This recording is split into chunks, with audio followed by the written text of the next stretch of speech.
আজ শাশুড়ি বৌমার রান্নাঘরে রান্না হবে নিরামিষ পটলের দোরমা।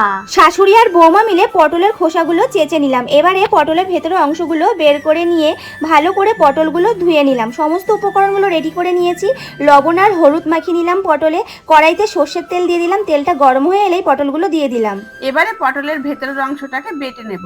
তারপরে কয়েক টুকরো কাজু ও এক টুকরো আদা ভালো করে বেটে নেব। কাশ্মীরি লঙ্কার গুঁড়ো, হলুদ গুঁড়ো, জিরের গুঁড়ো, জল দিয়ে একটা মিশ্রণ রেডি করে নিলাম। কিশমিশটাকে টুকরো টুকরো করে কেটে নিলাম। পটলগুলো হালকা ভেজে একটা পাত্রে তুলে নিলাম। ফোড়নে গোটা গরম মশলা, গোটা জিরে, শুকনো লঙ্কা দিয়ে মিশ্রণের হাফটা দিয়ে দিলাম।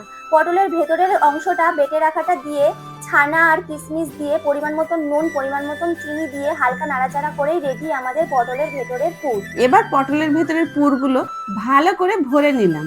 কড়াইতে আবারও তেল দিয়ে দিলাম। ফোড়নে দিয়ে দিলাম গোটা জিরে, গোটা গরম মশলা, শুকনো লঙ্কা, বেটে রাখা আদা বাটাটা আর বাকি মিশ্রণটা দিয়ে হালকা নাড়াচাড়া করে ফেটিয়ে রাখা টক দইটা দিয়ে দিলাম।